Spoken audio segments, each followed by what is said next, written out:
Welcome everyone to our educational event, Public Rights in Milwaukee's Fresh Coast. I'm Melissa Scanlon, a professor in the School of Freshwater Sciences and the director of the Center for Water Policy. Our center's mission is to connect the best research in water science and economics to inform policy that protects, restores, and conserves fresh water. And one way we do that is by convening educational events like this one. Milwaukee's Fresh Coast is a gem to those who have experienced it. It's often overlooked, but much of the city's coastline and riverfronts are not original. They're built on lakebed or riverbed that's been filled to create new land. The lakebed is held in trust by the state for public uses. So these areas of filled lakebed raise questions about what is public enough to satisfy the public trust doctrine. Can the state and other developers exclude the public? What are the permissible uses of the newly created land? Today, we're going to hear from 6 speakers who bring a variety of perspectives to the discussion. We will hear from them and then we'll have a Q&A. So please post your questions in the Q&A box and we'll discuss as many as possible after hearing from the speakers. For the lawyers attending, this program has been approved for 1.5 hours of CLE credit, just in time for your reporting deadline. Okay, I'm going to introduce the panelists now. John Gerda is a Milwaukee-born writer and historian who has been studying his hometown since 1972. He's the author of 22 books, including histories of Milwaukee area neighborhoods, industries, and places of worship. Gerda's most ambitious efforts are The Making of Milwaukee, the first full-length history of the community published since 1948, and Milwaukee, City of Neighborhoods, a geographic companion that has quickly become the standard work on grassroots Milwaukee. The common thread in all of Gerda's work is an understanding of history as why things are the way they are. Brenda Coley is the co-executive director of Milwaukee Water Commons. Over the years, she has served in a variety of positions in the nonprofit and academic sectors and brings a longstanding commitment to social justice and community organizing. Coley is committed to exploring the influences of one's culture and understanding ways in which groups of people are treated in society, using that knowledge to develop strategies to effectively engage diverse groups of people in important community issues. Michael Kane is co-chair of the Public Trust and Wetlands Work Group. He received for Wisconsin's Green Fire. He received his JD from UW-Madison and was the lead attorney for the Wisconsin Department of Natural Resources Wetland and Surface Water Regulatory Program for 34 years. He retired in 2009. He was involved in drafting and developing laws protecting Wisconsin's waters under the public trust doctrine and was the lead attorney for enforcement and litigation of these programs. He successfully led the DNR through hundreds of permit and enforcement cases. Michael Kolakowski is also now at the DNR, having filled in after Michael Kane left. Michael Kolakowski received his JD from UW-Madison. He's always been interested in environmental law and preservation. In his current role, he's in the Bureau of Law Enforcement and Parks and Recreation, and he provides counsel on natural resource management and environmental protection broadly. Tony Hercurt serves as the Government Affairs Director with the League of Wisconsin Municipalities.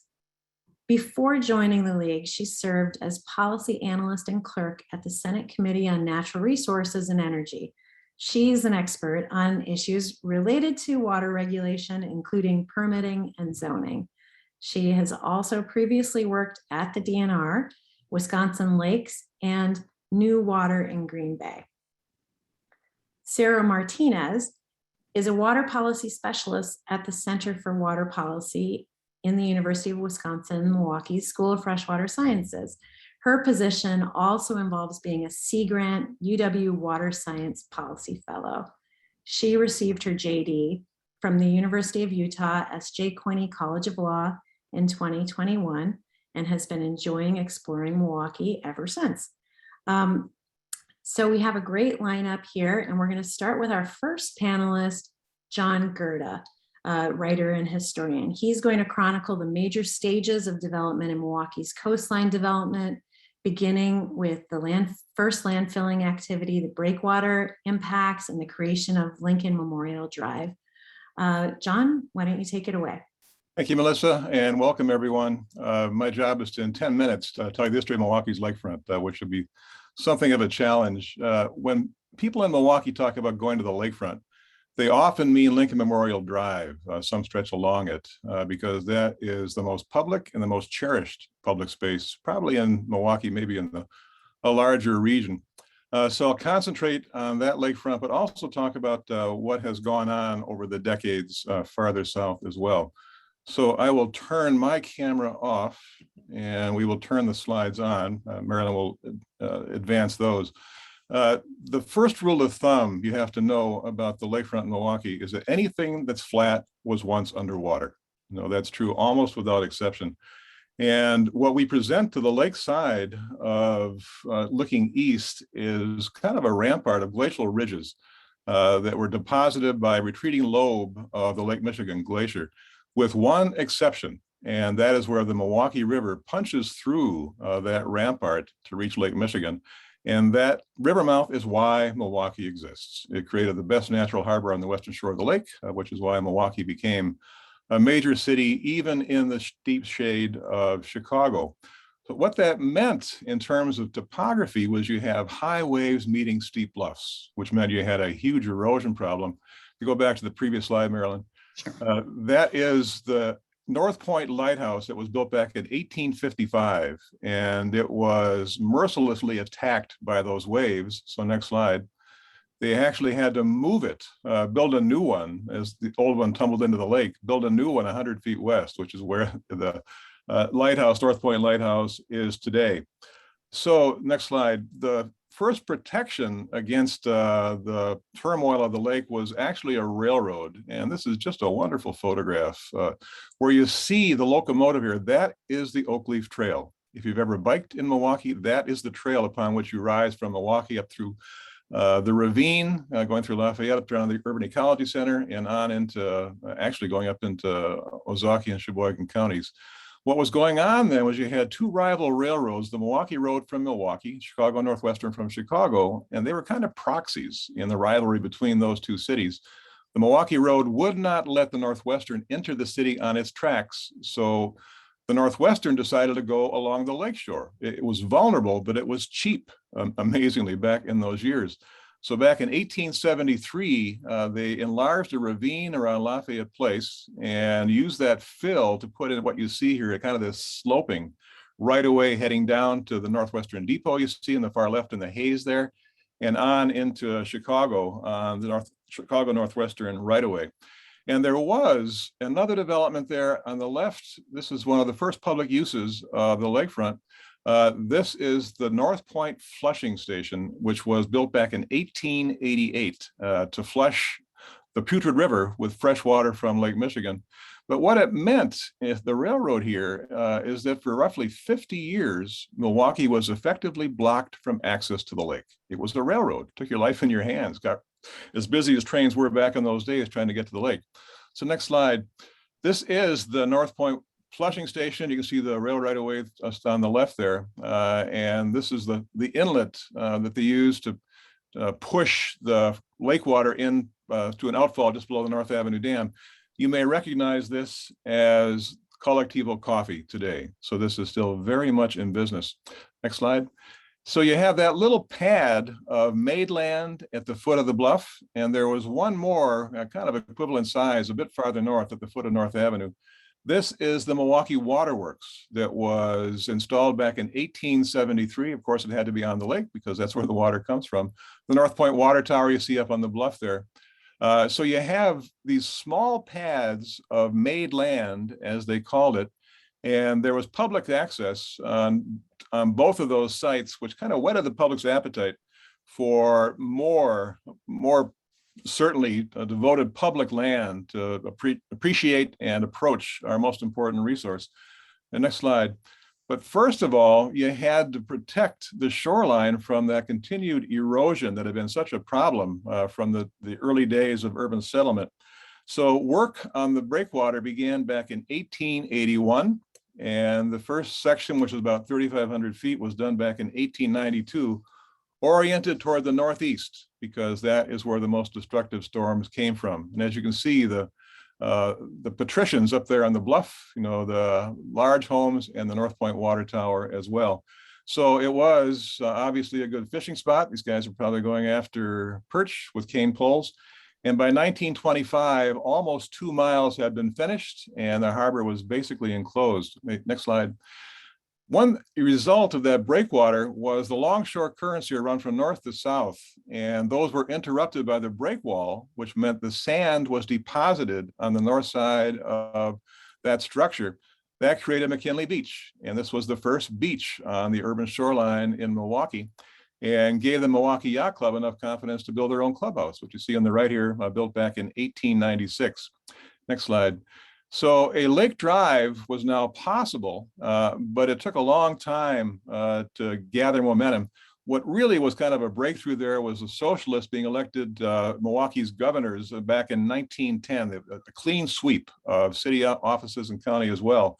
So a man named Charles B. Whitnell, was kind of the godfather of the park movement, and his philosophy really stressed waterways, parks on waterways. So landfill began in earnest. And as you can see, these are our cinders still smoking from the incinerator. They weren't too picky about what they used for fill.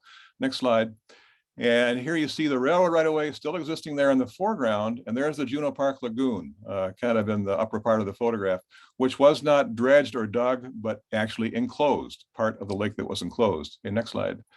And here's a view from the other direction, roughly from where the War Memorial Center is today. And you can see how that rather unsettled landfill there was in place for a very long time.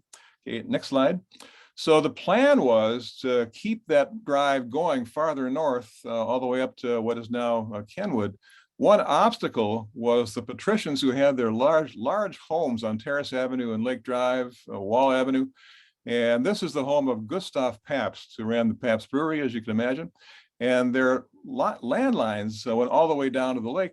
So they resisted for a time, but they realized finally that they would be protected from erosion. So in a case of enlightened self-interest in 1927, they all signed off on easements and the drive continued. Next slide. One result was, as that landfill continued, was Bradford Beach, which became the largest of the Lake Memorial Drive beaches, and certainly the summertime playground for Milwaukeeans by the tens of thousands as it remains today. Next slide. And you have, as that landfill continues, development continues, you've got Lincoln Memorial Drive opens in 1929. Here you see it going, facing south toward the Northwestern Depot. And this became 3 miles of some of the most gorgeous shoreline on the entire Great Lakes. This is something Milwaukee has done well and doesn't pat ourselves on the back. We don't pat ourselves on the back often enough for what we've done to preserve our lakefront for public use. So next slide. Going south along the lakeshore, this is hard to place today, but if you were at the War Memorial Center, this would be looking south down to the river mouth. And this would include the Calatrava, Lakeshore State Park, the Summerfest Grounds, all the way down to the river mouth. So you can see this landfill was an absolutely blank canvas. This was just awaiting a development. And early on in the teens, it was slated to become part of the Port of Milwaukee development. Next slide. What happened instead was there was a change in thinking and the rise of a new transportation medium, which was aviation. And no city was worth its salt unless it had a downtown airport. So Maitland Field was put on Milwaukee's lakefront back in 1927. And you can see this is right on the site, what became the Milwaukee World Festival grounds. And it kind of plodded along until the 1950s. This lasted for a very long time and didn't make anybody any money. Okay, next slide. And in the 1950s, that same site was commandeered by the US Army for a Nike anti-aircraft missile site. And this lasted, it was operational back in '56, and it lasted for more than the next decade until this was made obsolete by intercontinental missiles. Next slide. And what happened finally is that in 1970, it became the home of Summerfest. So it found its highest and best use as the home of the world's largest music festival. Okay, next slide. You cross that river mouth on the lakefront, and you're in a different section of the lakefront entirely. This is Jones Island, which was never an island, always a peninsula. This is one of the most fascinating pieces of real estate in Wisconsin. It was for many years the site of an immigrant fishing village dominated by fisher folk from the Baltic Sea coast of Poland, a group called the Kashubs. By 1900, there were roughly 1,600 people living on Jones Island, and they brought up 2 million pounds of fish in an average year. So this is the origin of the fish fry and a source of protein for generations of Milwaukeeans. Next slide. It was condemned by the city in 1914, and Jones Island was remade as the site of both the port facilities and the sewage treatment plant. Still very much there, obviously. And this was opened in 1925 and a pioneer in the use of the activated sludge method. My project for this year is a PBS documentary about Jones Island's fascinating history. Currently in the process of raising funds for it. So if you'd like to see proposals, I'd be happy to share one with you. Okay, next and last slide. This is the Milwaukee Iron Company, just on the south end of Jones Island. It opened back in 1868 and put Bayview on the map as a company town built around this mill, which employed roughly 1,600 people at the peak back in the 1870s. So huge employer. And what it did was it set the tone for the development of Milwaukee's South Lakefront as a series of industrial suburbs. First, St. Francis, you have this lakeside power plant there back in 1921. Then Cudahy, Patrick Cudahy meatpacking opens there back in 1895, South Milwaukee, Bucyrus area, 1892, and then on down into Oak Creek. You got that huge Oak Creek power plant opening back in the 1950s. So the theme there is smokestacks on the lakefront, from Bayview all the way down to the county line. A sharp contrast to what you find north of downtown. And that, in a nutshell, is the story of Milwaukee's lakefront. Thank you, John. That was terrific. I believe Brenda Coley must be having technical problems, so she's not with us at this point. We're going to skip to the next speaker, Michael Kane. He is a board member and co-chair of the Public Trust and Wetlands Work Group at Wisconsin's Green Fire, and a retired Wisconsin Department of Natural Resources attorney, is going to discuss issues with lakebed fill that never rose to the level of litigation. The DNR's history in dealing with lakebed fill, as well as noteworthy areas built on fill. Michael, please take it away. Well, thank you, Melissa. Green Fire is happy to be a co-sponsor of today's session. Green Fire got involved in this when it came to our attention back in 2020 that there were some proposals to commercialize some of Milwaukee's lakefront, Bradford Beach, the Roundhouse, and South Shore Terrace. And we helped put together a joint letter with a number of groups, including Midwest Environmental Advocates, Water Commons, Milwaukee Water Commons, Preserve Our Parks, and Milwaukee Riverkeeper, to the Milwaukee County officials and to state officials. Because of our concern, we wanted to be sure that these lands were not commercialized and were kept open. Next slide, please. I've got a narrative that I put together, which runs to about 30 pages with attachments that will be available on the Green Fire website, and hopefully will be available on the UWM website when we're done with this, that describes in more detail a lot of the issues that we're discussing today, and contains an article. It contains the joint letter that we sent with the other groups and organizations, contains some DNR documents, and also contains an article from Shepherd Express that talks about some of the issues on the waterfront. And we are concerned about both the public trust issues and social justice issues, because as John Gerda pointed out, this is a tremendous asset both to the state of Wisconsin and the city of Milwaukee. I've been working on these issues for about 50 years. And in that experience, I want to talk about some of the things I've dealt with in Milwaukee, and also some of the things that I've dealt with elsewhere around the state. Next slide, please. The public trust doctrine emanates from Wisconsin Constitution, Article 9, Section 1. There's a sizable body of common law which holds that all of these navigable waters and the lands beneath them are held in trust by the state for the public. And the state has an affirmative duty to protect and preserve these public trust waters. Next slide. Wisconsin's been a state for about 174 years, and these issues of potential commercialization of lakebed and riverbed is not new. There was a case that went to the Wisconsin Supreme Court in 1899 called Prewee and Wisconsin Land Improvement versus Wisconsin Land and Improvement Company. This dealt with a proposal in Big Muskego Lake in Waukesha County, where the legislature granted the Wisconsin Land Improvement Company authority to drain the lake and to use the land for agriculture and development purposes. Went to the Supreme Court in 1899. The Supreme Court said the legislature has no authority to emancipate itself from its public trust obligation, no more authority than it does to donate the school fund or the state capital to a private purpose. Next slide, please. Another seminal case dealing with the trust doctrine is State versus Public Service Commission. This dealt with an issue in Lake Wingra. Could you click again? Where there was fill placed in Lake Wingra to create Vilas Park. And the Supreme Court said that this was permissible because public bodies controlled it. Next, click again. It was devoted to a public trust purpose and open to the public.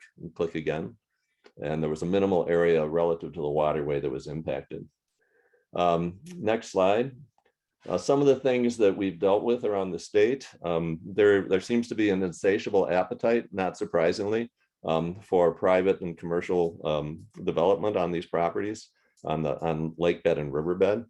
State versus Trudeau is a case I was involved with, went to the Supreme Court in 1987, where 2 condominium buildings were placed on the bed of Lake Superior at Madeline Island. After years of litigation, they were removed after the Supreme Court found that they were clearly in violation of the trust doctrine. Next slide. This is one of the 3-unit buildings built on pilings over wetlands, which are adjacent to Lake Superior and on the bed of a lake. Next slide. And this is what happened when the Supreme Court finally ruled that this was a violation of the public trust. Next slide. During the course of my career, I dealt with commercial and residential proposals all around the state. These are just some of the cities that were involved in various proposals. Probably approximately 1 per month for the 34 years that I was at the Department of Natural Resources. These sorts of developments ran across my desk, and we and department staff, myself and department staff, got involved with them. Next slide. I'll talk a little bit about lakebed grant issues. You note through John Gerda's slides how all of that waterfront in Milwaukee was filled. It was filled on public trust lakebed, and the state of Wisconsin holds that lakebed in trust. It cannot be alienated or given to a private party. So some of the issues that we dealt with were, what is an acceptable public trust use? How do we assure that the project is public and not commercial? I'll talk a little bit about some of the Milwaukee developments I dealt with, and also some of the lakebed development proposals in Ashland, Kenosha, Sturgeon Bay. And last year, Greenfire was involved in a proposal in Racine. There was a proposal to build a hotel and restaurant on lakebed in Racine. We and other groups opposed it, and that was ultimately withdrawn. So next slide. I've dealt with the Summerfest Grounds. I actually attended Summerfest in its early years when they had that tent that John showed. When I worked with the Department of Natural Resources, we dealt with Summerfest because there was a proposal there to put permanent restaurants and bars on that lakebed fill. The state determined, following Supreme Court guidance, that the public recreational facility was acceptable, but that putting permanent bars and restaurants out there was not. One of the issues that came up over time was during the festival season, could the public still move along the lakeshore? And Lakeshore State Park was built out there. When they were digging the deep tunnel, the Lakeshore State Park materials were placed out there, and that actually provided a means for the public to continue to move along the shoreline, even during those periods of time when the festivals were occurring. Next slide. When the Milwaukee Art Museum put together the Calatrava extension of that, one of the first things I proposed was to have a fancy sit-down restaurant at the Calatrava. We advised them that that was not acceptable because it was a commercialization of the lakebed, but they could have a food service that was appropriate for a museum. And we have some guidelines that were put together. Those are attached to my narrative. Next slide. Up in Ashland, there was an 1,800-foot ore dock that went out into the lake. It covered 4 acres of lakebed. When it was abandoned for purposes of moving ore, there was a proposal to put a hotel and condominiums at that location. The state of Wisconsin opposed that. The superstructure has now been removed, and this is a fishing pier and public park, which is an appropriate public trust use. Next slide. Up in Sturgeon Bay, there was actually a proposal to cantilever condos over open water from filled lakebed, and this was ultimately withdrawn. Next slide. One of the more audacious proposals came across my desk when I was nearing retirement. Dealt with a golf and residential development south of Port Washington, where there was a proposal to push 56 acres of fill into the lake to develop a golf course development. So this is an example of some of the sorts of things we've seen. Next slide. So the key points I want to leave you with is there are limited mechanisms to allow public trust uses on lakebed. No entity, including the legislature, can authorize uses which abdicate the public trust. Lakebed areas, even after they are filled, remain public lakebeds subject to the trust doctrine. And due to the high monetary value of these lands, there's always a desire to develop them commercially. Next slide. This discusses just some of the things that are attached to my narrative. Next slide. We've also dealt with issues relating to riverbeds around the state. Milwaukee came to us when they cleaned up the river and wanted to put permanent barges and in the river and put bars and restaurants on them. We told them that was not acceptable on public trust riverbed, and we worked with the city of Milwaukee to develop riverlink guidelines, which gave rise to the riverlink that exists there today. So I'll end there. Please look at the narrative that's going to be available on our Wisconsin Greenfire website. Thank you. Thank you, Michael Kane. Next up is our second Michael on the panel, Michael Kolakowski. He's an attorney at the DNR today, and he's going to discuss current policy issues around lakebed fill. Michael, you can take it away. Thank you, Melissa, and thank you for everyone for tuning in. My name is Michael Kolakowski, currently a staff attorney with Wisconsin DNR. My role at DNR is to provide counsel and to represent in litigation our waterways and wetlands program.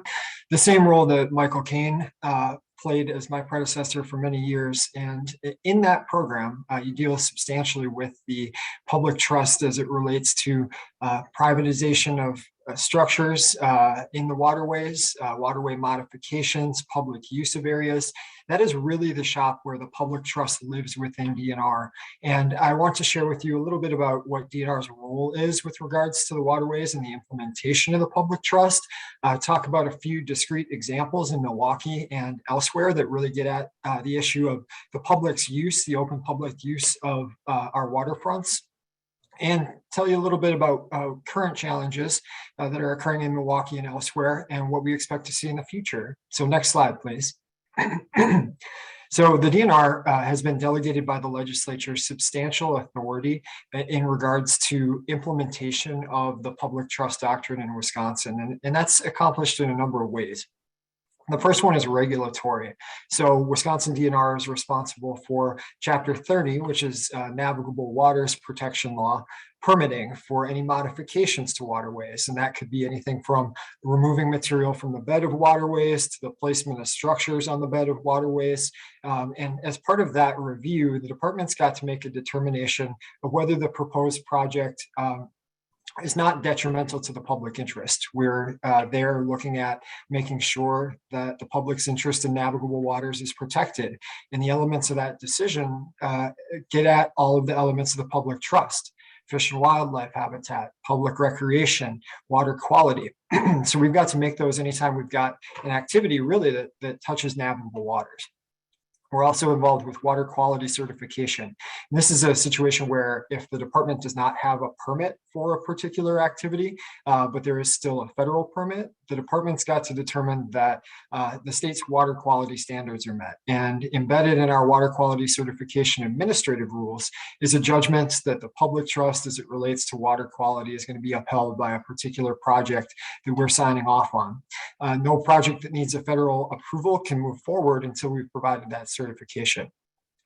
Relevant to Milwaukee and other areas throughout the state that have harbor mouths particularly, our remediation and redevelopment program is also very heavily involved. As you can tell a little bit from John Gerda's presentation, a lot of our harbors and our rivers in the major cities on the Great Lakes developed around heavy industrial uses. And that's consistent. You see that pretty well throughout the country. And so you end up with a lot of contamination and cleanup issues. Our remediation and redevelopment program gets engaged essentially when there's a proposal to bring a property around back to a use in present day and make sure that the contamination is appropriately dealt with. We also have an enforcement role. We are the state agency responsible for enforcement of the public trust, and that includes the terms of lakebed grants, which we've talked a little bit about and we'll talk more about shortly. And we also have the responsibility to make sure that there's not infringements on the public trust through privatization of public waters. DNR is the first agency responsible for that, and we work hand in hand with the Department of Justice, who is our enforcement arm when we need to refer to the Department of Justice for prosecution for these types of enforcement matters. We also play an informational role. When it comes to lakebed grants, the creation of new lakebed grants or the amendment of the terms of lakebed grants given to municipalities, the department is required to create a legislative report to go along with any legislation that's proposed, which is to determine if the legislation appropriately protects public trust uses of the lakebed grant area. Next slide, please. So in more general terms, our responsibility is preservation of the public's rights and interests. As delegated responsibility for the public trust doctrine, as Michael Kane said, we've got an active duty to preserve and promote the public interest in navigable waters. And we do that through continuity. As Michael Kane talked about in his presentation, you've got a long history of the department protecting the public's use of areas that are constitutionally required to remain open to the public and not privatized. Not taken out of that public domain. So we look to maintain continuity, not just across a single property, but statewide. The importance of the public trust is that it protects waterways throughout the state, not just in Milwaukee. And so we maintain the continuity of that public protection throughout the state. One of the ways we do that in Milwaukee is by participating in the Lakefront Development Advisory Committee. This is a committee that has a weigh-in on significant proposals that would affect the lakefront, and Milwaukee, the DNR has got a seat, non-voting seat on that development advisory committee, and we engage with city officials to make sure that the public areas within Milwaukee remain public and are used for appropriate purposes. And when we look at the future of the department's role, it's going to be continuing our preservation and the continuity that we brought to the public trust implementation in the state. But we also need to have a proactive role in order to maintain an appropriate protection. We've got to be involved in the community. We've got to have community engagement. As you see the challenges that municipalities will face in the coming years, we've got to be a willing partner in terms of how to best preserve and promote the public trust in these communities. Next slide, please. So I'll talk just real briefly about a couple of examples. One on continuity is the Harbor House Lakebed Grant in the city of Milwaukee. Next slide, please. Harbor House, for those of you who have been there, is the former Pieces of Eight restaurant and sits on a lakebed grant from the state to the city of Milwaukee. Next grant, please. Next slide. So the legislative lakebed grants, all of these lakebed grants come with terms that make sure that the grants to the municipality is consistent with the constitutional obligation to protect the public trust in those areas. So the grant to the city of Milwaukee in 1929 was conditioned that the use of that area had to be an aid of navigation in the fisheries. And this is a standard type of condition in these grants. You'll see throughout the state that we'll talk about aid of navigation, public recreation, public parks. Those are the purposes for which these grants are made. Now, the Board of Harbor Commissioners, who's responsible for grants in the area, leased this grant area to specialty restaurants in 1967, and Pieces of 8 was created. Next slide. And in 1987, DNR actually asked the Attorney General for an opinion specific to the Pieces of 8 restaurant. The Attorney General opined that it wasn't lawfully constructed in the first place. It's not a permissible public use to have a private restaurant on that lakebed grant area, and that new additions would be unlawful as well. However, in 1987, when he wrote the opinion, the Pieces of 8 restaurant had been out there for some 20 years, and the state had never taken a enforcement stance that it was an unlawful use. And so it wouldn't be equitable at that time to seek to tear down the restaurant and get it off that public space. Next slide. Michael Kane talked about the cases in the Supreme Court that get at the aspects of the constitutionality of lakebed grants. You'll see public bodies control, open to the public, developed for a public purpose. Clearly, a private restaurant sitting on a lakebed grant is not that. Next slide, please. Some history of the lakebed grants in 1993. The matter was referred to DOJ, and as part of the settlements out of that enforcement case, reached some conditions with the restaurant operator to make sure that percentage of the patio was open to the public and that there was signage indicating the same. And from 1996 to about 2009, there were various proposals to expand that restaurant. It's just a fantastic location for any of you who have been there, and any restaurateur would definitely want to capitalize on that. So in 2010, Pieces of 8 was actually torn down to the studs and completely rebuilt and opened as the Harbor House. Next slide. And what happened in subsequent years was the proprietors there came to the department and asked if we could look at softening our stance and considering the Harbor House restaurant to essentially be an ancillary service to Discovery World, its neighbor next door, in the same way that there is a food service area within the art museum. And DNR's response to that was the restaurant, Harbor House, remains an inconsistent use with the lakebed grant and with the public trust, but that continued enforcement discretion would be applied if the public amenities were maintained. And that's our continuity.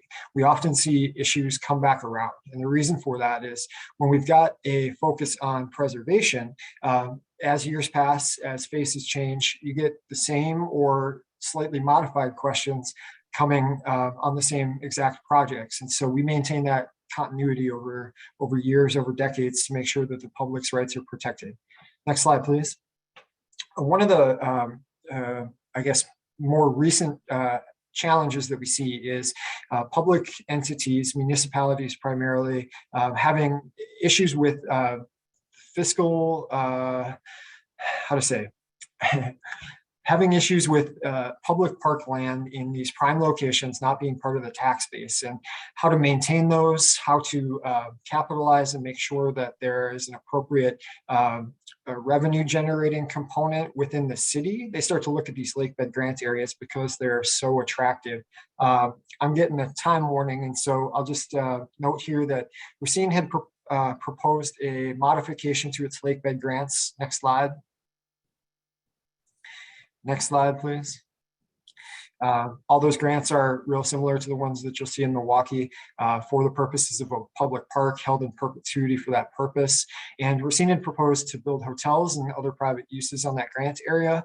The legislature was required, obviously, to create a law to do that. And DNR then was triggered to write a report on the impacts to the public interest. We did that. Next slide. And next, please. You can see here on the slides, and these will be in the materials, what it is the department's to report on.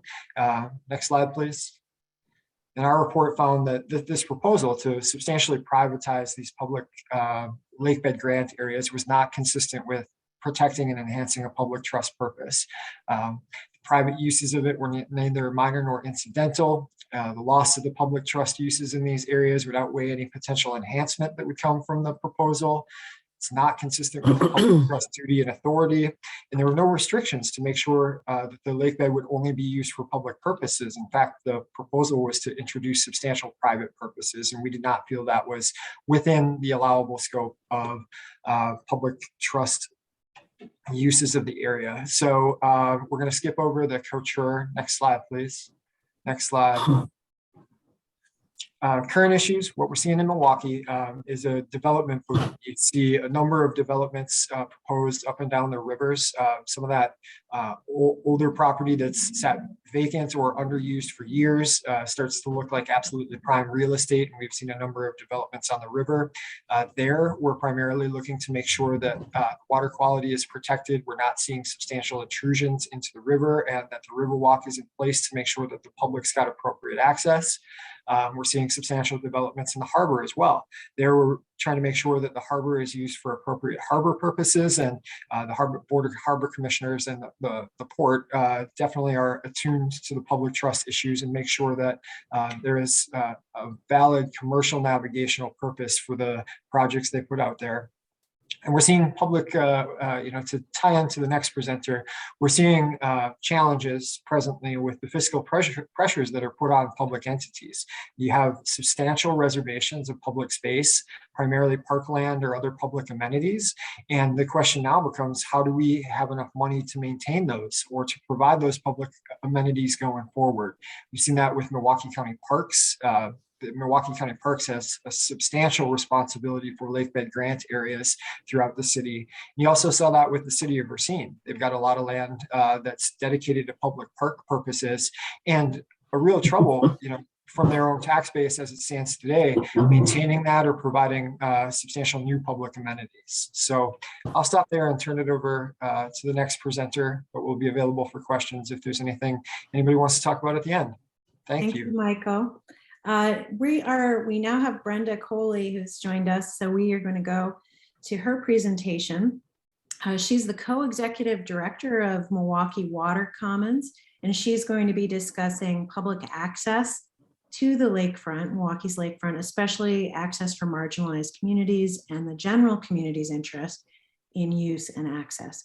So Brenda, please take it away. Thank you, Melissa, for having me. I'm waiting for my slides to come up. No worries. I have us all out of whack here. So as Melissa said, I am the co-executive director of Milwaukee Water Commons. Next slide, please. And a little bit about who we are. We are a cross-country, cross-city network that fosters communication, connection, collaboration, and broad community leadership on behalf of our waters. What we do is we promote stewardship of equitable access to and shared decision-making for our common waters. Next slide, please. And we have a vision that Milwaukee is a model water city where we all have a stake and a say in the health of our waters and all share in the care and the benefits. Next slide, please. From that vision, we have a water city agenda, community vetted vision of Milwaukee, and we have 6 initiatives that are part of that agenda, and they're blue-green jobs, water quality, drinking water, arts and culture, education and recreation, and green infrastructure. And we developed this presentation, this agenda in 2016. Next slide, please. We organized several frameworks: environmental justice, collective impact, the commons, and community engagement. And there's probably 2 things that I'm going to speak about today, unpack a little bit, is environmental justice and the commons. Thank you. Next slide, please. Just a little bit about our EJ policy. We host an environmental justice roundtable. We are in partnership with MMSD and Facilitated Water Equity Task Force is looking at blue-green jobs. We have an urban tree canopy renewal in Sherman Park. We sit on the governor's task force in climate change. We're on the Wisconsin climate table, and regionally, We're a part of Healing Our Waters, which is a Great Lakes advocate organization, coalition, and then the Midwest Environmental Justice Network. Next slide, please. Sorry, next slide. Our understanding of the commons is as cultural and natural resources accessible to all members of society. You know, and the commons are air, land, and water, and a habitable earth.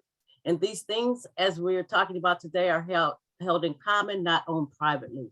We believe that the society is made up of three parts: the market, which is our economic system; the government, which holds the commons in trust for the people; and commons, which is the stuff I talked about above.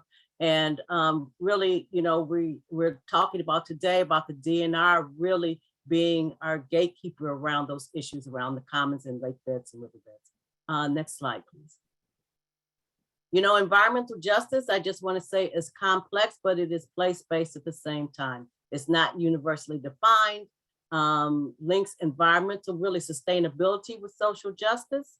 The definition is place, time, and perspective. Often explain examples of environmental injustices.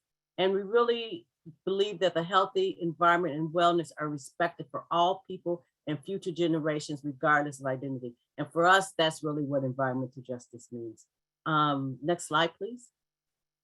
So we want to unpack some of these notions of justice for our waterways, better understand and apply the concept of EJ, helpful for us to really reflect on what EJ requires in a given situation to achieve justice, and applying principles of justice and fairness when we're talking about these lake beds and riverbeds. Next slide, please.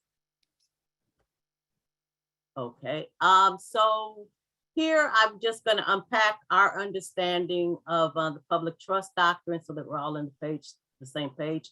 The state of Wisconsin holds all navigable waters in trust for the people of Wisconsin. This is a role of the government to hold the commons in trust for us. And to us, it's a value, not a matter of politics. Next slide, please. And when we apply environmental justice to the public trust doctrine, we understand it as an equitable access to use and enjoyment of our environmental resources and nature for all people in all parts of the population. Next slide, please. I won't unpack this, but we look at environmental justice through these three components: distributive justice, procedural justice, and restorative justice. So it's we use this to look at it. Is it distributed fairly? Does the public trust doctrine, which includes lake beds, really have full access? Do we have, you know, is there enough community engagement? And do we mediate the harms that have been wrongly done? So these are the ways that we're looking at environmental justice. Next slide, please. What we believe to be true. You know, as we've been talking about, due to the significant value of lakefront lands, developers have sought time after time to commercially develop them. But we believe that private rights are subject to pre-existing public rights. We believe that public restaurants, destination restaurants, are really incompatible under the public trust doctrine.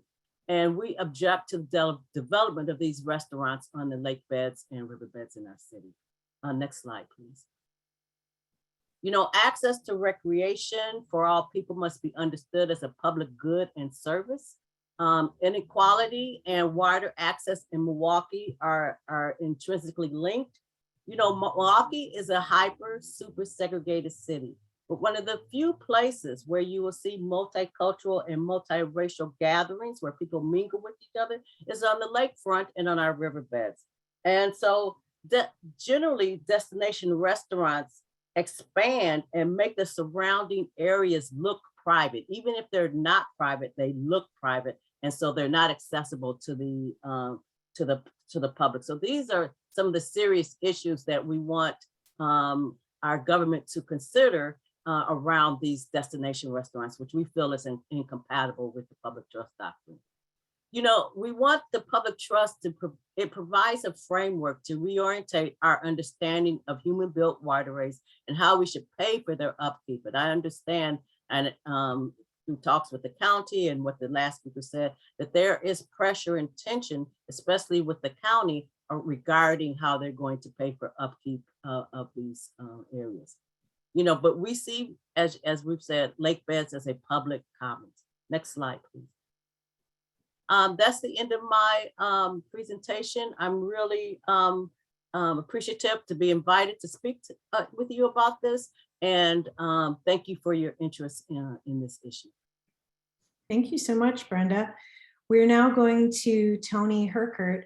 She's the Government Affairs Director for the League of Wisconsin Municipalities, and she'll be discussing the statewide perspective on municipalities that are managing these lakebed grants and possible new opportunities with federal infrastructure funding. So Toni, please take it away. Thank you, Melissa. Thank you for having me here today. I appreciate the opportunity to address the audience. The presentations so far have been fabulous. I am Toni Hercurt, Government Affairs Director at the League of Wisconsin Municipality. I've been with the League for about a year now. It went by fast and furious, that's for sure. Next slide, please. I'm going to talk to you today a little bit about municipalities and municipal pressures on, or the balancing act on public lands. So parks, beaches, all the different facilities that we have to manage from a municipal standpoint, and how that kind of ties in with the public trust doctrine, but also the issues that come before boards and councils and mayors and village presidents, you know, continuously about how to manage those properties. So as we know, Wisconsin has over 1,000 miles of Great Lakes coast on Lake Michigan and Lake Superior, and that includes 21 unique harbor communities on the Great Lakes, cities and villages on the Great Lakes, so municipalities on those Great Lakes, and those are listed below. So I'm not just focusing on Milwaukee, I'm kind of looking at the whole Great Lakes coastal community. Next slide, please. So the Municipal Juggling Act, as I like to call it, it happens each year when we're doing annual budgeting, and we look at the host of services that we have to provide our residents. And let me tell you, any one of these services can seem small, and any one can seem very, very big to any particular group. So look at maintenance of cemeteries.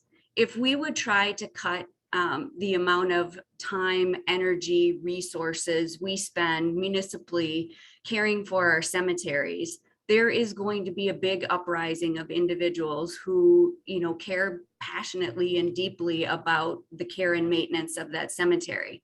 So each year when we're doing our budgeting, we're trying to take into consideration all these different elements of municipal life and community that really impact our residents, and everybody is passionate about something or things. So it really does become a difficult juggling act when we're trying to provide residents with vital, but yet still cost-effective services. You know, a couple that highlight on here are, you know, transit, maintenance of roads and building new roads or paving roads, snow removal, making sure, you know, garbage is collected on time, public safety, whether that's ambulance, EMTs, police or fire, all of those things, you know, can be competing interests in a municipality, especially as we're strapped with revenues that are not necessarily increasing. Next slide, please. So all of the services, as I mentioned on the slide before, compete for an ever shrinking pot of municipal funding. Shared revenue, which is our state aid from the state of Wisconsin, has decreased steadily over the last 2 decades, falling 94 million, while the costs of services that we have to provide to our residents are continually increasing, not only at a rate of inflation, but also at a rate of need or want from residents in our communities as those communities transition or move into a new era of, the younger generation, the millennials are requesting different things than the baby boomers did. And somehow a municipality, and towns struggle with this as well, have to keep up with those changing needs. We're also under the strictest levy limits in the nation, where we do not grow by inflation, we grow by net new construction. And that means any new construction in a city or village, that cost associated with that can be levied as additional property tax, but you also have to exclude from that cost of net new construction any demolishing or remediation that had to be done to prepare a site for new development. So in a lot of our older communities that have been developed for a long time, we don't really have expanding true new construction. We have redevelopment, and that redevelopment comes with significant costs in and of itself that have to be subtracted from any net new proceeds. We also have a municipal services program in the state, which is kind of a pilot payment. So a payment in lieu of taxes for any tax exempt properties that I believe was around 21 million a couple years ago. It's down to about 18.5 million, and it only pays for about 30% of our costs associated with servicing those tax exempt properties. In addition, our road aids that we receive from the state are paying for about 16 to 17% of our road costs in municipalities, where towns sit upwards of 80, 90% of their road costs. Well, they can qualify for 80 to 90%. They're up around 36% total road costs are paid for. So again, municipalities are just significantly under revenue restraints, I would say, whether it's growth in our new revenue or what we're getting from the state, or how we're allowed to raise our own funding. Next slide, please. So these public spaces that we all care about and are passionate about and really create, that sense of community that we're looking for in our local homes and areas, whether it be a community center or a senior center or a museum or a park, public walkway, a beach. Those are all important elements of community, and they all compete with public safety and roads for funding on what we now understand is a very tight municipal budget. Next slide, please. So some help for municipalities. Competing interests for municipal and frankly state funding has given rise to increased dependence on friends groups. We see it all the time in our local parks, our state parks, our county parks, volunteers who help clean up beaches, remove garbage, place signs, and then public and private partnerships, think naming rights, where municipalities may be able to garner some funding associated with public spaces without compromising the public trust. And then grant funding to maintain parks and other public places that municipalities are held responsible for. Keep in mind that grant funds do not cover the ongoing maintenance, policing, garbage collection, etc. of those public spaces. And public spaces are tax exempt, which decreases our overall municipal tax collections. And as we decrease tax collections, those amounts of services or the funding to pay for those services have to come from somewhere, which means other classes could see their property taxes increase, whether that's residential, commercial, or industrial. Next slide, please. So a couple ways in which municipalities have sought some help in areas associated with public spaces are stewardship grants. We have a specific category, local unit of government, or the LUG grant from DNR. Some drawbacks are the applications are only accepted once per year. They require a 50% match. It's super competitive, 3 times more applications than there are available funds. And then the legislative review body, the Joint Finance Committee, has become more objection related as they scrutinize projects and the costs associated with those projects. We were able to secure additional funding this budget. The LUG program was the only one that saw an overall large increase in stewardship, and that was $3 million. Next slide, please. I'll try to go through this quickly. Coastal management grants, there are 1.5 million available for some habitat protection, restoration, non-point source controls, coastal and resource community planning, and then access and historic preservation. Next slide. Just some more information about coastal management. They require in-kind, or they require matching of non-federal funds, and they may be in-kind. Next slide. Great Lakes Restoration Initiative funding, there's $1 billion in the new Infrastructure Act over 5 years. $10 million for Great Lakes Habitat Restoration Grants Program for 2022 actually closes today. So hopefully some communities applied for that. Next slide, please. American Rescue Plan funds. So there is up to $10 million dependent on the municipality's actual ARPA distribution that can be spent on government services, which could include things like maintenance of park properties and public space areas. Also, in disproportionately impacted communities, Treasury has allowed the use of ARPA funds outside of that government service category to help with improved health outcomes and public safety in areas for parks, recreation facilities, and programs that increase access to healthy foods are all eligible expenditures of ARPA funds in disproportionately impacted communities after Treasury released their final rule. Next slide, please. Federal Infrastructure and Jobs Act. $1 billion in GLRI again, $700 million annually for 5 years under FEMA's Flood Mitigation Assistance Program, which could help with some of the structural damage, especially on the Great Lakes. Increases funding for the National Coastal Resilience Program annually up to $98 million. Annual funding for the next 5 years. Next slide, please. $58 million annually for 5 years for coastal and estuary land conservation program, $15 million annually for 5 years for EPA to distribute to land grant universities, which includes UW-Madison, but also affiliated research universities at UW-Stevens Point and UW-Milwaukee. Next slide, please. $400 million for grants to states and tribes for ecosystem restoration projects on private or public lands. $100 million annually for 5 years to provide local units of government funding for hazard mitigation, revolving loan programs. That'll be a new program. All of these, we have to wait to get directive from the federal government, either DOT, Department of Energy, Department of Interior, on how these programs will roll out. Next slide, please.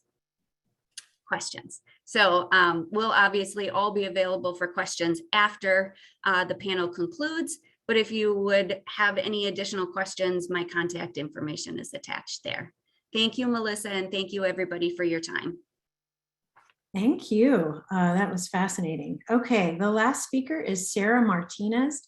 She's the water policy specialist at the Center for Water Policy, and she'll be discussing the EPA designated Milwaukee estuary area of concern, new lakebed fill issues with the proposed dredged material management facility, and how the case law applies to that facility. Sarah, you're up. All right, afternoon, everyone. As Melissa said, I am Sarah. Marilyn, if you could go to the next slide. So today I'm just going to cover a couple of things. First, we'll go over some definitions. Then I'm going to walk through the Milwaukee estuary area of concern, what an area of concern is, and why this particular area is an area of concern. Third, I'll talk about the proposed use of lakebed east of Jones Island. Then I'll talk about lakebed grants, what they are and why they matter here. And finally, I'll wrap it all up in a nice bow and explain what all these moving parts mean for this proposed dredged material management facility, or DMMF, in light of the public trust doctrine. Next slide. So really quick, you've heard these terms both from Michael Kolakowski and Michael Kane. A lakebed grant is just a legislative grant to a city or similar entity to develop lakebed for certain uses. And the public trust doctrine kind of overlays that, and it protects Wisconsinites' rights to fishing, recreation, enjoyment of scenic beauty, navigation, water quality, water-based commerce, and it applies to lakebed in navigable water. Next slide. So what is an area of concern, right? This is an area designated by the EPA where there is significant impairment of beneficial use as the result of human activities at the local level. And to get an idea of the size of this area, let me set the stage. So what you're looking at on your screen in yellow are the 3 rivers that run through Milwaukee. And the area of concern encompasses 3.1 miles of the Milwaukee River, 3 miles of the Menominee, and 2.5 of the Kanikanik, as well as the inner and outer harbor and nearshore waters of Lake Michigan. In 2008, this was expanded, and you can see that on your map as it goes just a little bit further. Then to get a sense for how much pollution costs to clean up, consider this. Tony referenced the Great Lakes Restoration Initiative, or the GLRI, and it's a fund dedicated to strategically targeting the biggest threats on the Great Lakes. And so over the past 5 years, the GLRI provided $15.8 million towards this cleanup. And according to MMSD, in total, with funding from both federal, state, and nonprofit partners, the Milwaukee Estuary Area of Concern cleanup will cost roughly $200 million to complete. Next slide. So as part of the cleanup process, the Army Corps, partnering with the Wisconsin DNR, MMSD, and other stakeholders, will dredge the waterways, which is essentially just collecting and removing sediment from the bottom of the water body. And this new proposed DMMF facility will be right there in the blue trapezoid on your screen, will house the sediment contaminated with PCBs, PAHs, and other heavy metals.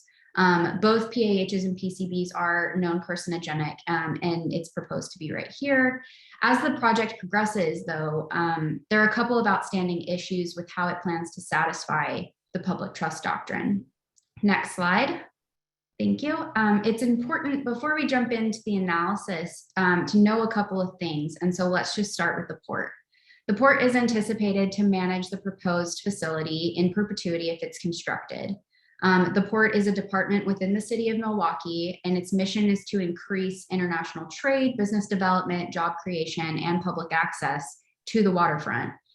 Their website emphasizes the importance of the role that they play in maintaining Milwaukee as a water-centric city by supporting water-based commerce, recreation, and leisure. Next slide. The next important thing to know is that there are 2 ways to develop lakebed. One of these is the lakebed grants that you've already heard about today. Places like Summerfest, Lakeshore State Park, and Bradford Beach are all built on lakebed fill, and historically these spaces have been used to expand public access to Lake Michigan. Next slide. Thank you. Specific lakebed grants. So the land the proposed facility might be on was granted to the city of Milwaukee from the state starting in 1909 and was then amended twice, once in 1923 and again in 1931. The grantees of lakebed grants are limited to the purposes in those grants and then is overlaid with that the public trust doctrine. So the grants at issue here were for harbor purposes, in aid of navigation, to construct dock and wharf facilities. So essentially the granted bed where the proposed facility would be is stipulated for just generally harbor purposes, but the grant also allows for, quote, any other purpose under the public trust doctrine. Next slide. So an additional layer here is that there are several key cases to bear in mind as we move through understanding why certain things are and are not allowed on lakebed. The defining case in this arena was Illinois Central, and in this case, when a railway company wanted to develop lakebed to expand their operation, the US Supreme Court said no, because this use violated the public trust. So essentially, the court limited grants of trust property to those who would only promote the public trust interest in some way. Then in city of Milwaukee, when the state granted Illinois Steel Company use of lakebed for construction of the city's outer harbor, the Wisconsin Supreme Court held that so long as the proposed use of lakebed aids public trust purposes, the use is consistent with the public trust doctrine. And in Wisconsin, this has come to mean that uses for lakebed given by lakebed grant must meet a 6-factor test laid out across 2 cases, Public Service Commission and City of Madison. Next slide. In these two cases, the court explained that so long as public bodies control use of the area is devoted to public purposes and open to the public, diminution of lake would be small when compared to the flow of the lake. If any of the uses would be greatly destroyed or whether impairment of the rights is negligible, and the use of lakebed fill should not be for solely a local purpose. If it met the 6-factor test, then the project on lakebed would satisfy the public trust doctrine. Note for the 6-factor that there's not been any further litigation to my knowledge of what is quote unquote too local, although it's suggested that local is equated to public access. So if a proposed use is open to the public, it is not so local to be an improper use under the public trust. Next slide. Sorry, thank you. Of those 6 factors, let's go ahead and apply it to the proposed facility here. And let's start the analysis with what we know. So first, obviously, the project meets the first factor because the port will be the one to manage the facility in perpetuity, and it's a public body. Second, the project requires an understanding of the current uses of the proposed space to be filled and an evaluation of how the DMMF facility will affect those uses. So if the evaluation focuses on the whole of Lake Michigan, then this prong is satisfied. So now let's turn to what is currently up in the air. So will it be used for public purposes and open to the public? Maybe, we don't know yet. It could go several ways. A landfill created to host contaminated sediment as part of a cleanup process could be seen as a public purpose, but there are no cases to support this contention. And then also in past agency guidance, there's a list which includes a CDF, which is the same thing as a DMMF, as a permissible use of lakebed, but it does stipulate that it still has to meet the public trust doctrine and other Supreme Court guidelines. Next slide. Focusing on the 4th factor, it's also a coin toss as to which way the analysis might swing. It's similar to what I said. If the evaluation focuses on the discrete proposed DMMF site, the effect might be higher when compared to evaluating the site against the whole of Lake Michigan, which spans roughly 22,000 square miles. Next, the current location for the proposed DMMF hosts several recreational activities like fishing, boating, and sailing. And while it's been said in the past that Lake Michigan was naturally designed to serve commercial purposes, that simply is not the whole story. These recreational activities are also worth protecting and promoting. And another thing to note is that the design life of this proposed facility is only 100 years. And in light of climate change, we need to be much more futuristic than that. A design life of 100 years poses the risk of leaching for future generations to deal with. So this prong depends on whether stakeholders can make an assertive effort to preserve recreational uses and increase longevity of the facility. Finally, will use of the lakebed fill be solely for a local purpose? Well, again, precedent suggests that this prong can be met by installing parks and expanding public access and ability to exercise public rights. Without a determination ahead of time, though, it's really difficult to assess whether stakeholders can meet this prong. Next slide. So with all of this in mind, I just want to pose a question. Are public decision makers meeting with the community to assess this as an opportunity to expand public rights in Lake Michigan? And I believe there are a few ways that stakeholders can make this happen. So first, the WDNR should support a process that engages the community to weigh in on final uses of the newly created land. Stakeholders should clearly identify the final disposition of land prior to approval, consistent with the 6-factor test, so that WDNR can accurately assess the project's compliance with both the city's lakebed grants and the public trust doctrine. And then lastly, considering climate impacts, I believe that designers of the DMMF should explore more future-looking designs to increase longevity of its lifespan and prevent adverse water quality impacts. And then also, so that's the end of my presentation, but I just wanted to note that I have published a policy brief on this issue, and it is out on the Center for Water Policy's website today. So thank you so much, everyone. I will turn it back over to Melissa. Thank you, Sarah. That was terrific.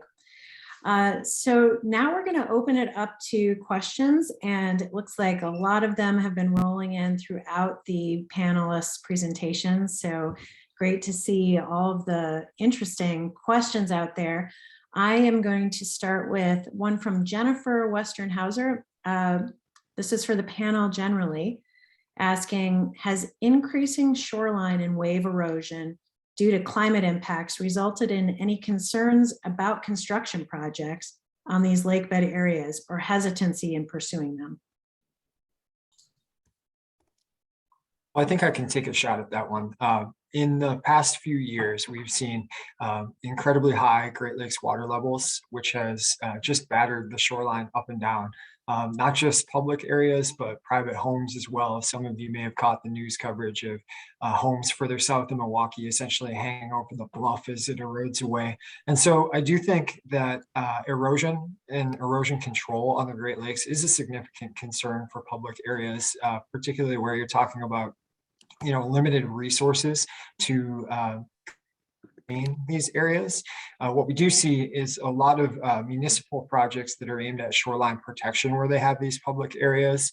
One of the common ways to accomplish that is through riprap, which is essentially large rock protection that's going to dissipate that wave energy and protect the shoreline, keep the land where it's at. And then for others, if you're more interested in sort of a more natural solution, there's a project at Kenosha Dunes, which is a beach nourishment, which is essentially placing sand back in front of the land in an effort to more naturally stabilize and sort of rehabilitate that area that's eroded away.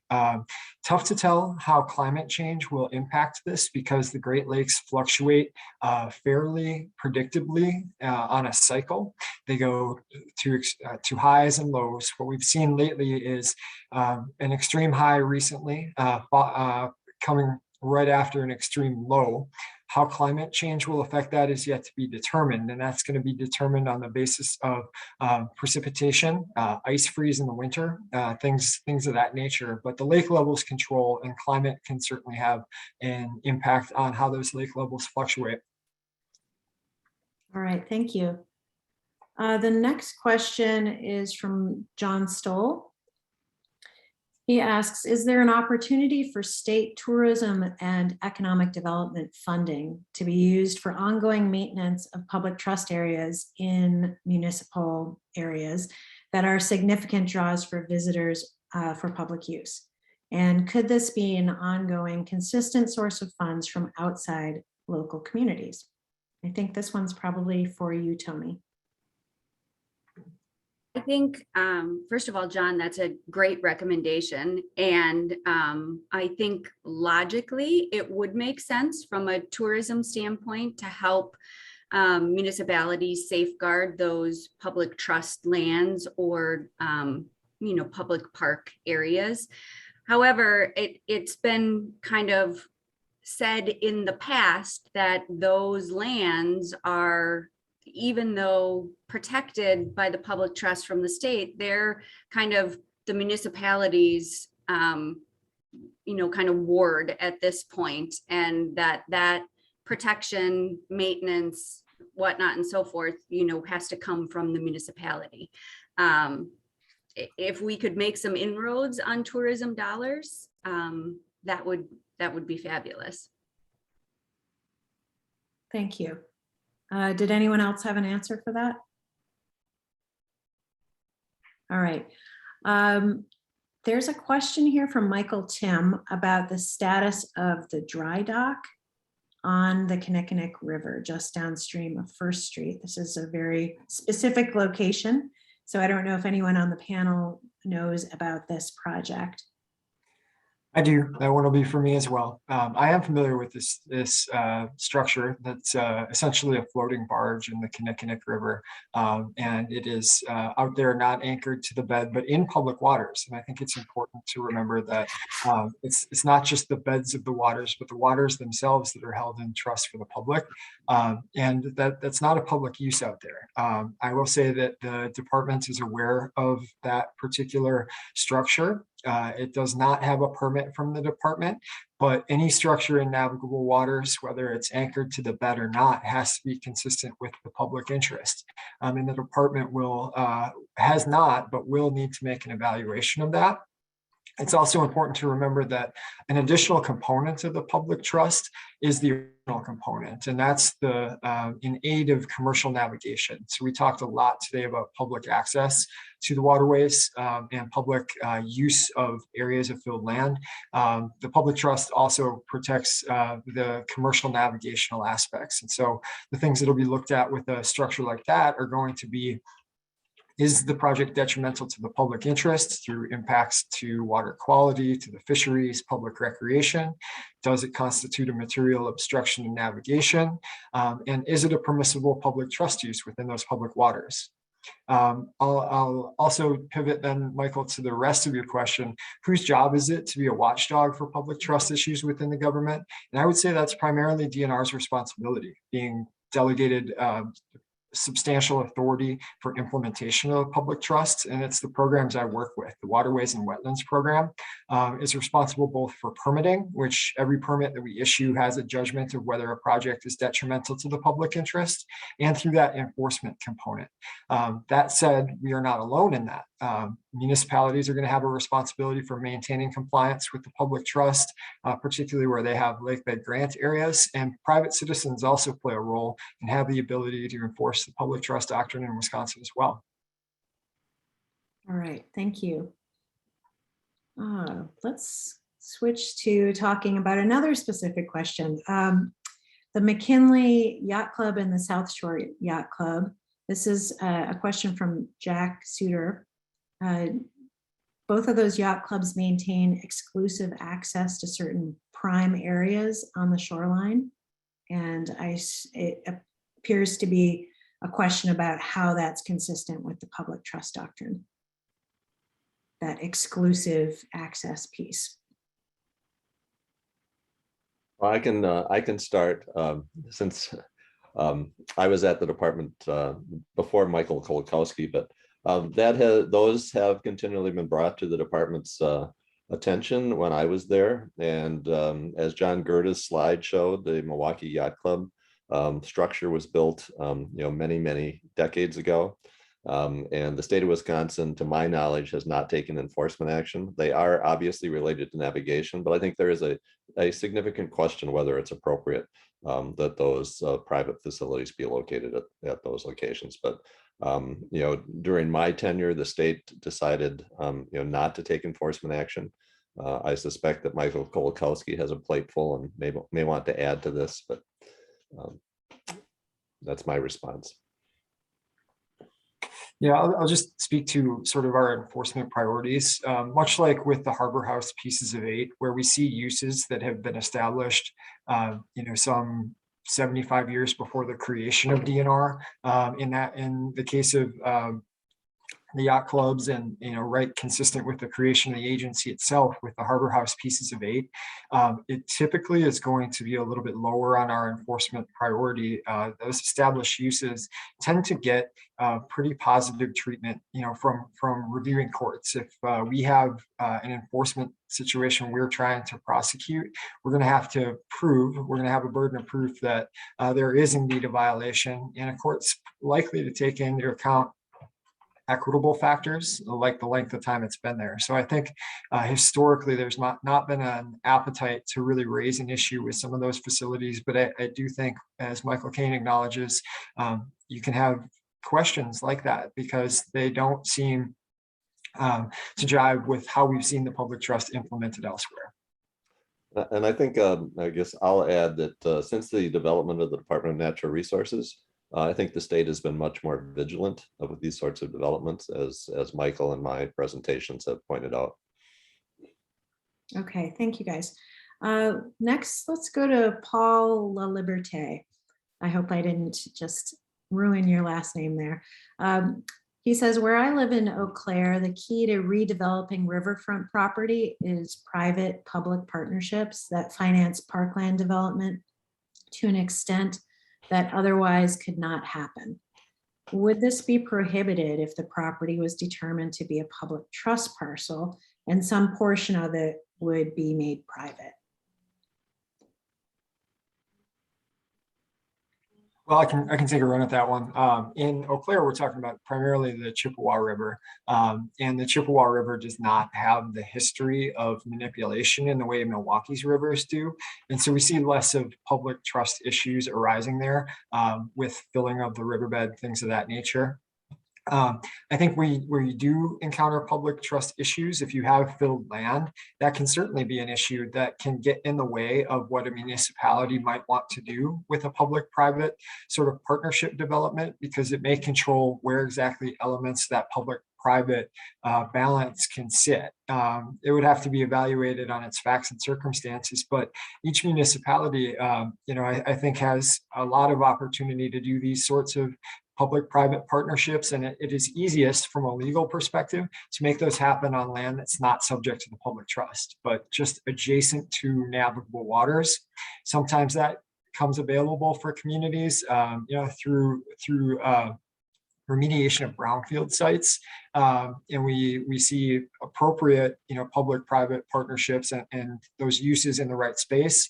Where we find substantial fill in harbor areas, particularly, it becomes much more challenging and can interrupt what a municipality might want to do.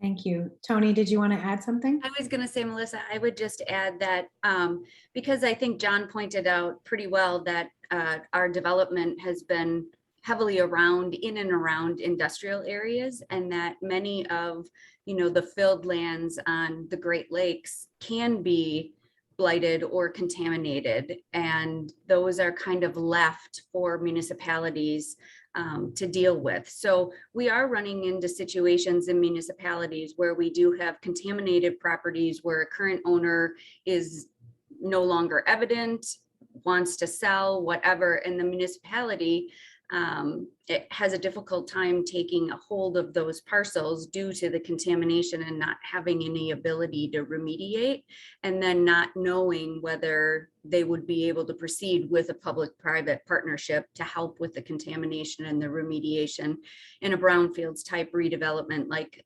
Mike mentioned.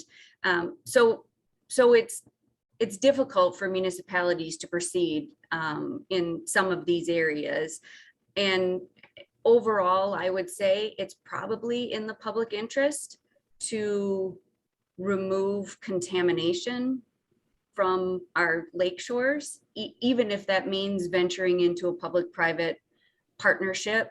And I know that, takes into consideration the public trust, but in order to make some of these contaminated lands able to be turned over into something more beneficial for the community, we may have to take steps in that direction.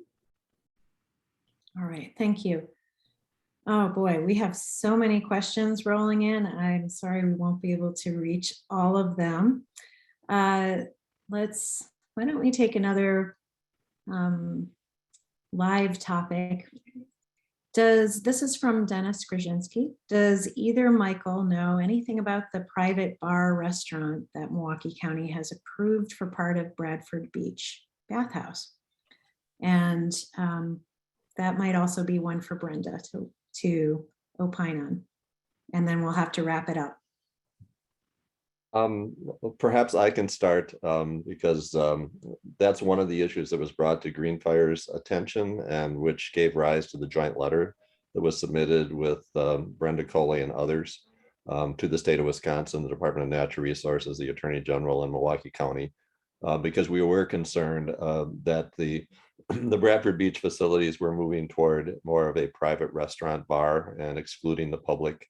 The Greenfire received lots of calls from citizens, and we have conveyed those to the Milwaukee County and to the Department of Natural Resources. And so it's an ongoing issue. And I think that the department has taken steps, and they're working with Milwaukee County. I think that the issues are yet to be resolved. And I think there's a lot of work to be done before the beach season starts. So I'll turn it over to you, Michael or Brenda. Sure. So the department's been engaged on that bathhouse project at Bradford Beach. And, it's our position that a private restaurant on that lakebed grant area is not a permissible use of the lakebed grant consistent with the public trust. Now, concessions that serve a public amenity like Bradford Beach are allowable. And it really becomes an analysis of the matter of degree in terms of what you have out there. Is it simply a concession which is serving people who would otherwise come to the beach to recreate? or is it a private destination restaurant that's a draw in and of itself? So we were really active both with Milwaukee County and through the Lakefront Development Advisory Committee to make it known that we didn't feel that a private restaurant, should it turn out to be that, out of the proposal, was an acceptable use of that grant area. Part of the aspects that we're going to focus on is that area open to the public? Is it, an exclusive restaurant where you need to go and buy a meal to be able to sit on that building or at that building on the public space, or is it open to the public to go and bring their lunch or bring their beverages and enjoy it as well? When's it going to be closed to the public? What is the actual service that makes this which is allowable versus a private destination restaurant? I've been informed that the expansion onto the roof of the bathhouse is not contemplated for this summer, but like with all public trust issues, it's that preservation side of things where something has not occurred. There's always the potential that we'll see another proposal, either similar or one step further in the future. And so it's our responsibility at DNR to enforce the terms of lakebed grants and make sure Milwaukee County is going to comply with that, keep areas open to the public that need to be. Thank you. Brenda? I think what Michael Kane and Michael Kolakowski has outlined is really the issues at hand. And I really do appreciate the fact that the DNR is seeing this in this way, that they're really being the trust keepers for this land. The issue is that these exclusive destination restaurants, they generally expand in the area, either on the side or in front of the area that they're at. I know that rooftop was going to be exclusive. You had to be a member in order to access that space, and that is just totally against what we're talking about with community engagement and community participation. So it becomes an elite, isolated space on our public lands that we don't have access to. It's prime real estate. We understand that. And I understand the concerns that the county has, but there's got to be another way, So this is really not compatible with the public trust doctrine. And I think it's just a wrong way to figure out how to resolve our problems, that are there. All right, thank you. Well, we are out of time. I'd like to thank our co-sponsors, Wisconsin's Green Fire and the Environmental Law Section of the State Bar of Wisconsin. I'd like to thank our panelists for lending their expertise and our audience for your participation in today's educational webinar. We will post a recording on our YouTube channel and website under events. This is on the website for the Center for Water Policy at UW-Milwaukee's School of Freshwater Sciences. And we have been approved for 1.5 hours of CLE credit. So for the lawyers attending, this is approved credit for you, right in time for your reporting deadline. Thanks everyone, and we'll see you next time.